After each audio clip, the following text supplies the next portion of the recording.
Hello વિદ્યાર્થી મિત્રો, હું તમારું માનવ ક્લાસીસમાં ફરી હાર્દિક સ્વાગત કરું છું. ચાલો, આજે આપણે ધોરણ 7નો સામાજિક વિજ્ઞાનનો 11મો પાઠ જોવાનો છે. તો ફટાફટ આપણી ચેનલને લાઈક એન્ડ સબસ્ક્રાઇબ કરવાનું ભૂલતા નહીં. તો ફટાફટ આપણે એના વિકલ્પ, પહેલા તો એનું નામ જાણી લઈએ. શું છે? તો કે પર્યાવરણના ઘટકો અને આંતર સંબંધો. હવે એના વિકલ્પ જોઈ નીચે આપણે તો પહેલો વિકલ્પ છે પર્યાવરણમાં કયા આવરણનો સમાવેશ કરી શકાય નહીં? તો કે ભાવાવરણ. પૃથ્વી સપાટીનો નીચાણવાળો ભાગ જે પાણીથી ઘેરાયેલો છે તેને શું કહેવાય? તો કે જલાવરણ. વાતાવરણમાં કોનો સમાવેશ કરવામાં આવે છે? તો કે વાયુ, પાણીની વરાળ, ધૂળના રજકણો અને ક્ષારકણો. પછી પૃથ્વી ઉપર ઉપલબ્ધ પાણીના વિતરણની કઈ વિગત અયોગ્ય છે? તો કે મીઠા પાણીના સરોવર 90% છે. કેટલા છે? 90%. પછી પર્યાવરણના તમામ ઘટકોમાં કોણ કેન્દ્ર સ્થાને છે? તો કે માનવ. હવાના પ્રદૂષણ માટે નીચેનામાંથી કયા કારણો જવાબદાર છે? તો કે આપેલ તમામ. તો કયા કયા હોય? કાર્બનયુક્ત રજકણો, બાંધકામની પ્રવૃત્તિઓ અને વાહનોના ધુમાડા. આ બધા યાદ રાખવા. જો પ્રશ્નમાં પૂછે તો તમારે 3 લખવા પડશે. પછી નીચે 7મું છે, નીચેનામાંથી કયું જોડકું બંધ બેસતું નથી? તો કે એસિડ, વર્ષા અને સ્વાસ્થ્યપ્રદ. પછી છે ધ્વનિ પ્રદૂષણની સજીવ સૃષ્ટિ પર થતી અસરો. કઈ અસર અયોગ્ય છે? તો કે બહેરાશ આવવી. હવે નીચે જોઈએ એની ખાલી જગ્યા તમને આપેલી છે. પહેલું છે ખાલી જગ્યા ના હોત તો આપણું અસ્તિત્વ ના હોત. તો કે પર્યાવરણ. પછી પર્યાવરણ ખાલી જગ્યા શબ્દોનો બનેલો છે. તો કે 2. પૃથ્વી ઉપરના ઘન પોપડાને ખાલી જગ્યા કહે છે. તો કે મૃદાવરણ. પૃથ્વીની ચારેય બાજુએ વીંટળાઈને આવેલા હવાના આવરણને ખાલી જગ્યા કહેવાય. તો કે વાતાવરણ. વાતાવરણ સૂર્યના ખાલી જગ્યા કિરણોનું શોષણ કરી જીવ સૃષ્ટિનું રક્ષણ કરે છે. પારજાંબલી. ખાલી જગ્યા પર્યાવરણમાં જૈવિક ઘટકોનો સમાવેશ થાય. તો કે કેવા પર્યાવરણ? કુદરતી પર્યાવરણ. પાણી પૃથ્વી સપાટીનો આશરે ખાલી જગ્યા વિસ્તાર રોકે છે. તો કે 71%.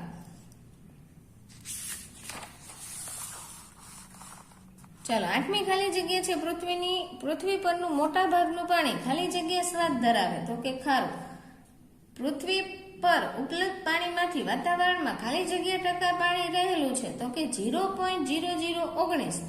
સમુદ્રના પાણીના કિનારા તરફ ધસી આવે છે તેને ખાલી જગ્યા કહે છે. તો કે ભરતી કહેવાય. સામાન્ય રીતે ગરમ પ્રવાહો ખાલી જગ્યા પાસે ઉદ્ભવે છે અને ખાલી જગ્યા તરફ ગતિ કરે છે. ઉદ્ભવે ક્યાં? તો વિષુવવૃત્ત. અને ગતિ ક્યાં કરે? ધ્રુવો તરફ. ખાલી જગ્યા પ્રવાહો ધ્રુવોથી વિષુવવૃત્ત તરફ વહે છે. તો કે ઠંડા. પર્યાવરણને દૂષિત કરવા ઘટકોને ખાલી જગ્યા કહે છે. પ્રદૂષક કહેવાય. ભૂમિ પ્રદૂષણ અટકાવવા ખાલી જગ્યા ખાતરને બદલે ખાલી જગ્યા ખાતરનો ઉપયોગ કરવો જોઈએ. તો કે રાસાયણિક ખાતરને બદલે શેનો કરવાનો? જૈવિકનો. ભૂમિ પ્રદૂષણ બિનજરૂરી વધુ પડતો અસહ્ય અવાજ એટલે ખાલી જગ્યા. તો કે ઘોંઘાટ. ધ્વનિ પ્રદૂષણને ખાલી જગ્યા પણ કહે છે. તો કે ઘોંઘાટ. આ હતી ખાલી જગ્યા. હવે આપણે નીચે એના ખરા ખોટા જોઈ. પહેલું ખરું ખોટું છે, પૃથ્વી સૂર્યમંડળનો એકમાત્ર ગ્રહ છે જેને કુદરતી પર્યાવરણની ભેટ મળી છે. સાચું. માનવ જીવનમાં અસ્તિત્વ, વિકાસ અને પ્રગતિનું પ્રેરક બળ પર્યાવરણ નથી. ખોટું. પર્યાવરણ મુખ્ય 3 ઘટકોનું છે. ખોટું. પર્યાવરણમાં અજૈવિક ઘટકો જેવા કે ભૂમિ, જળ, હવા વગેરેનો સમાવેશ થાય છે. તો કે સાચું. માનવ પોતાની જરૂરિયાત મુજબ પર્યાવરણ સાથે આંતરક્રિયા કરે છે. સાચું. પછી છે પાણી વિશાળ જળ ભંડાર ધરાવતા ભાગોને નદીઓ કહે છે. તો કે ખોટું. પૃથ્વી પર આવેલા મહાસાગર એકબીજા સાથે જોડાયેલા હોય છે. તો કે સાચું. પેસિફિક મહાસાગરમાં કેટલીક જગ્યાએ 10 થી 11 કિમી જેટલી ઊંડી ખીણો આવેલી છે. એમાં આવશે સાચું. નીચે હવે 9મું જોઈએ, સમુદ્રના મોજા વિવિધ પ્રકારના બળોથી ઉદ્ભવે છે. તો શું આવશે? સાચું. સમુદ્રના પ્રવાહો સૂર્યશક્તિ, પવનો અને પૃથ્વીના પરિભ્રમણને લીધે ઉદ્ભવે છે. તો કે સાચું. પર્યાવરણના ભૌતિક ચક્રો માનવીય પ્રવૃત્તિઓથી પ્રભાવિત થાય છે. સાચું. ટપક અને ફુવારા સિંચાઈ પદ્ધતિનો ઉપયોગ કરી ભૂમિ પ્રદૂષણને અટકાવી શકાય. સાચું. ખેતીનો ઘન કચરો સળગાવવાથી હવાનું પ્રદૂષણ ઓછું થાય છે. ખોટું. ઘોંઘાટ દરેક વ્યક્તિ માટે સાપેક્ષ હોય છે. તો કે સાચું. આકાશમાં છોડેલા ઉપગ્રહો પ્રદૂષણ ફેલાવે છે. તો કે સાચું. જ્વાળામુખી પ્રસ્ફોટ, ધરતીકંપ, પૂર જેવી કુદરતી આપત્તિઓ પ્રદૂષણ ઘટાડવામાં મદદરૂપ થાય છે.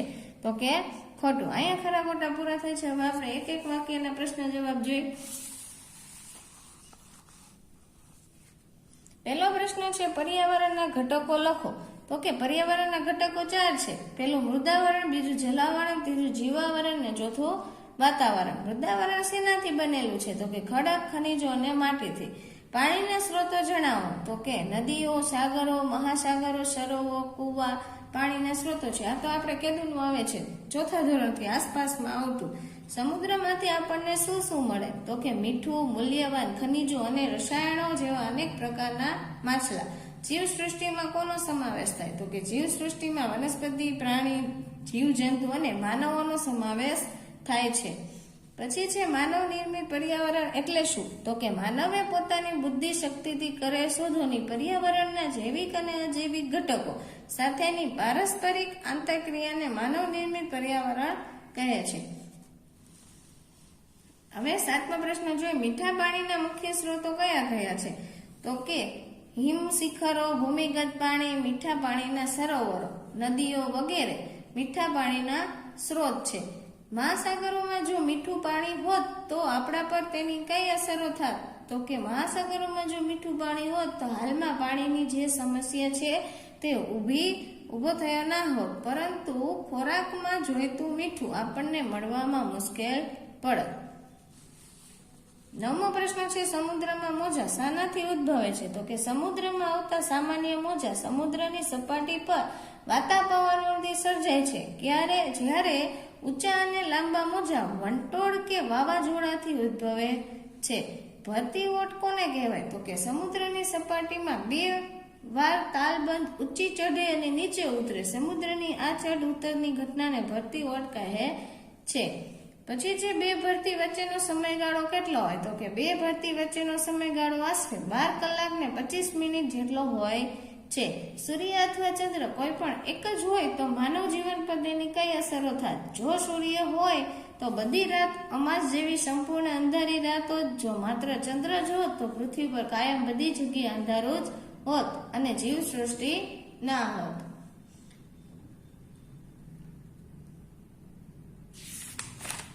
ચાલો 13મો પ્રશ્ન છે પ્રદૂષણ એટલે શું? તે પૂછાય પણ બહુ છે. માનવીય ગતિવિધિઓની કુદરતી પર્યાવરણ દૂષિત થવાની ક્રિયાને શું કહેવાય? પ્રદૂષણ કહેવાય. 14મો પ્રશ્ન છે વર્તમાન સમયમાં કયા પ્રદૂષણ ઝડપથી વધી રહ્યા છે? તો કે ભૂમિ પ્રદૂષણ, જળ પ્રદૂષણ, વાયુ પ્રદૂષણ, ધ્વનિ પ્રદૂષણ ખૂબ જ ઝડપથી વધી રહ્યા છે. ભૂમિ પ્રદૂષણ એટલે શું? તો કે ભૂમિની ગુણવત્તા કે તેના પોષક ઘટકોમાં થતા ફેરફારોને ભૂમિ પ્રદૂષણ કહે છે. હવે છે જળ પ્રદૂષણ એટલે શું? જળ જ્યારે તેના નિર્ધારિત ઉપયોગ માટે અયોગ્ય અને બાહ્ય અશુદ્ધિઓ તેના ભળે ત્યારે તેવા દૂષિત જળને જળ પ્રદૂષણ કહે છે. ચીડિયાપણું કયા પ્રદૂષણની માનવ જીવન પર અસર કરે છે? તો કે ચીડિયાપણું ધ્વનિ પ્રદૂષણથી માનવ જીવન પરની અસર કરે છે. ચલો નાના પ્રશ્ન અહીંયા પૂરા. હવે આપણે એને ટૂંકમાં ઉત્તર જોઈ.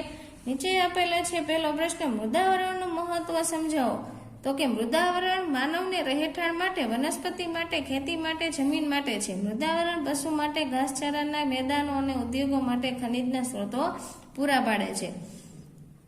પછી પૃથ્વી પર કેટલા મહાસાગરો આવેલા છે? તો કે 4: પેસિફિક, એટલાન્ટિક, હિન્દ અને આર્કટિક. હવે નીચે તમને આપેલું છે કારણ આપો. દરિયામાં ભરતી ઓટ થાય છે તે પૂછાયો છે. મોસ્ટ આઈમ્પી ક્વેશ્ચન છે ને ઉપરનો બીજો રહ્યો એ પણ પૂછાયો છે. સૂર્ય અને ચંદ્રના ગુરુત્વાકર્ષણ બળના કારણે પૃથ્વી પર ભરતી ઓટ આવે છે. સૂર્ય ચંદ્ર કરતા દ્રવ્યમાનમાં ઘણો મોટો છે. પછી પરંતુ ચંદ્રની સરખામણીમાં પૃથ્વીથી દૂર આવે તેથી પૃથ્વી પર ચંદ્રનું ગુરુત્વાકર્ષણ બળ વધુ છે. પૃથ્વીના જુદા જુદા ભાગ સૂર્ય અને ચંદ્રની સામે આવે છે. તેથી અલગ અલગ સમયે દરિયામાં ભરતી ઓટ આવે છે. હવે ચોથો જોઈએ પ્રશ્ન. કયા કારણ આપો. અમાસ કે પૂનમના દિવસે દરિયામાં મોટી ભરતી આવે છે? તો કે અમાસ કે પૂનમના દિવસે સૂર્ય, પૃથ્વી અને ચંદ્ર લગભગ એક સીધી રેખામાં આવે છે. આકર્ષણ બળના સંયુક્ત પ્રભાવથી આ દિવસો દરમિયાન દરિયામાં મોટી ભરતી આવે છે. 5મો પ્રશ્ન. કયા પ્રદૂષકો ધ્વનિ પ્રદૂષણ વધારે છે? તો કે કારખાનાઓમાં ચાલતા યંત્રો, વાહનોના કર્કશ અવાજ, હોર્નનો અવાજ, ટીવીનો વધુ પડતો અવાજ, વિવિધ પ્રકારની સાયરનનો અવાજ, સામાજિક પ્રસંગે વપરાતા લાઉડ સ્પીકરો, બેન્ડ વાજા, ઢોલ નગારા, ડીજે, ઉત્સવો અને ઉદ્ઘાટનને પ્રસંગે કરવામાં આવતી આતશબાજી, જાહેર કાર્યક્રમો, ચૂંટણીની રેલી, જાહેરાતો વગેરે પ્રદૂષકોને ધ્વનિ પ્રદૂષણમાં વધારો કરે છે. નીચે અમે મુદ્દાસર પ્રશ્ન આપેલા છે. વાતાવરણની ઉપયોગિતા જણાવો. તો જો શું કે છે, વાતાવરણમાં સૂર્ય પારજાંબી કિરણોનું શોષણ કરી જીવસૃષ્ટિનું શું કરે છે? રક્ષણ. જીવસૃષ્ટિ એટલે આપણા બધાનું રક્ષણ થાય છે. જે સૂર્યના કિરણો પારજાંબી છે તેને શું કરે છે? રોકી શોષણ કરી લે છે, એટલે આપણે બધાનું રક્ષણ થાય છે. વાતાવરણમાં રહેલા રજકણો પૃથ્વી પર સૂર્યપ્રકાશ ફેલાવવામાં મદદ કરે છે. વાતાવરણના માધ્યમથી આપણે અવાજ સાંભળી શકીએ છીએ. રેડિયો, ટીવી, મોબાઈલના સંદેશ વ્યવહાર અને પ્રસારણ વાતાવરણને આભારી છે. પછી ભૂમિ પ્રદૂષણના કારણો જોવાના. તો કે ઘર વપરાશનો ઘન કચરો કે પાણીનો નિકાલ કરવાની ફળદ્રુપ કે ખેતીલાયક જમીન પર ઉદ્યોગો સ્થાપવાથી, પછી ઉદ્યોગોમાં વપરાયેલ દૂષિત પાણી ખુલ્લી જમીન પર છોડવાથી, ઉદ્યોગોનો કચરો જમીન પર ફેંકવાથી, ઉત્ખનનની પ્રવૃત્તિઓથી, બાંધકામની ખેતી માટે રાસાયણિક ખાતર અને જંતુનાશક દવાઓનો વધારે પડતા ઉપયોગથી, પ્લાસ્ટિકના ઉપયોગથી વગેરે પ્રવૃત્તિઓથી ભૂમિ પ્રદૂષણ થાય છે. હવે નીચેનો પ્રશ્ન છે એ મોસ્ટ આઈએમપી છે, પૂછાય એવો છે. ભૂમિ પ્રદૂષણ અટકાવવાના ઉપાયો. તો કે શેનાથી ભૂમિ પ્રદૂષણ અટકાવી શકાય? તો કે પ્લાસ્ટિક અને રસાયણનો જરૂર પૂરતો જ ઉપયોગ કરવાનો. ઉદ્યોગો અથવા કારખાનાઓ બિન ઉપજાઉ જમીન પર સ્થાપવા જોઈએ. પછી ખેતી અને રાસાયણિક ખાતરના બદલે જૈવિક અને દેશી ખાતર લીલો પડવાશનો ઉપયોગ કરવો જોઈએ. જંતુનાશક દવાઓના મર્યાદિત ઉપયોગ કરવો જોઈએ. પછી ઘન કચરાનું વર્ગીકરણ કરીને તેને પુનઃ ઉપયોગમાં લાવવો જોઈએ. પ્લાસ્ટિક તથા ઘન કચરાનો પુનઃ ઉપયોગ કરવો જોઈએ. ટપક અને ફુવારા સિંચાઈ પદ્ધતિનો ઉપયોગ કરવો જોઈએ. આનાથી બધાથી શું થાય? ભૂમિ પ્રદૂષણ અટકાવી શકાય છે. હવે નીચે છે જળ પ્રદૂષણ જળ પ્રદૂષણ માટે મુખ્ય જવાબદાર પ્રદૂષકો કયા છે? તો કે માનવીની દૈનિક પ્રક્રિયા કે ઘર વપરાશનું પાણી તેમાં જવા ગટર કે ખુલ્લામાં છોડવું, ઉદ્યોગોમાં વપરાય રંગ રસાયણયુક્ત પ્રદૂષિત પાણી નદીમાં છોડવાથી, પછી છે ઉદ્યોગોના ધુમાડા અને ગંધ વરસાદ સાથે ભળવાથી, ખનિજ તેલ વાહક જહાજોના મહાસાગરોમાં અકસ્માત થવાથી, ખેતીમાં વપરાતા રાસાયણિક ખાતરો અને જંતુનાશક દવાઓથી. હવે છે નીચે એનો 5મો પ્રશ્ન. હવાનું પ્રદૂષણ અટકાવવાના કેટલા પગલાં લેવા જોઈએ? તો પહેલું છે એમાં વાહનો અને યંત્રોને સમયાંતરે સર્વિસ કરાવવી. પછી ધુમાડો અને ઝેરી ગેસ લિફ્ટર થાય તેવા સાધનો વિકસાવવા જોઈએ. કોલસો, પેટ્રોલ, ડીઝલ વગેરેનો જરૂર પૂરતો જ ઉપયોગ કરવો જોઈએ. પછી છે પ્રદૂષણ મુક્ત એવા સીએનજી, પીએનજી, સૌર ઉર્જા વગેરેનો ઉપયોગ કરવા લોકોને પ્રોત્સાહિત કરવા જોઈએ. જાહેર પરિવહનનો મુસાફરી માટે ઉપયોગ કરવો જોઈએ. વાહનો માટે પીયુસીનો કડક અમલ કરવો જોઈએ. પીયુસી એટલે તમારા પપ્પાને બધાને ખબર જ હશે કે બાઇકનું, ગાડીનું બધું કરાવતા હશે, તમે એને પૂછજો ઈ પીયુસી શું છે. પાછળ જ એક પ્રશ્ન આપેલો છે. ધ્વનિ પ્રદૂષણ અટકાવવા માટે તમારા પ્રયત્નો લખવાના છે. તો આપણે જો એમાં આપણે કયા કયા લખી શકીએ? તો કે રેડિયો, ટેલિવિઝન, મોબાઈલ ફોન વગેરેનો અવાજ ધીમો રાખવાની ટેવ પાડીશું. લગ્ન જેવા ઉજવણીના કાર્યક્રમોમાં ફટાકડાનો ઉપયોગ ટાળીશું. સામાજિક પ્રસંગો, ઉત્સવો, ઉદ્ઘાટન પ્રસંગો વગેરેમાં બિનજરૂરી ઘોંઘાટ ટાળવાનો પ્રયત્ન કરીશું. પછી છે ઉદ્યોગો, વિમાન મથકોની આસપાસ વધારે વૃક્ષો ઉછેરવા લોકોને પ્રોત્સાહિત કરીશું. પછી શાળા, હોસ્પિટલ જેવા સ્થળો પાસે નો હોર્ન અને સાયલેશન ઝોનનો કડકપણે અમલ કરીશું. પછી છે યંત્રો અને વાહનોને સમયાંતરે સર્વિસ કરાવીશું. નીચે આપેલા છે જોડકા, તો એ તમે જોઈને કરી શકો છો. એ તો હાવ હેલા છે. ખનિજ તેલ, વાહકો, જહાજ અને અકસ્માત. તો શેના સાથે આવે? તો કે ડી જળ પ્રદૂષણ. જાહેર કાર્યક્રમો તો કે ધ્વનિ પ્રદૂષણ એટલે જેમાં અવાજ થતો હોય તે. કાર્બન યુક્ત રજકણો તો કે હવાનું પ્રદૂષણ. પછી જંતુનાશક દવાઓ તો ભૂમિનું પ્રદૂષણ. ચાલો આ વિડીયોને આપણે અહીંયા વિરામ આપશું. તો ફટાફટ આપણી ચેનલને લાઈક એન્ડ સબસ્ક્રાઇબ કરી નાખો અને હાઇપ કરવાનું પણ ભૂલતા નહીં. અને તેથી અમારી ચેનલમાં તમને 6 થી 10 ધોરણના તમામ વિડીયો મળી શકે.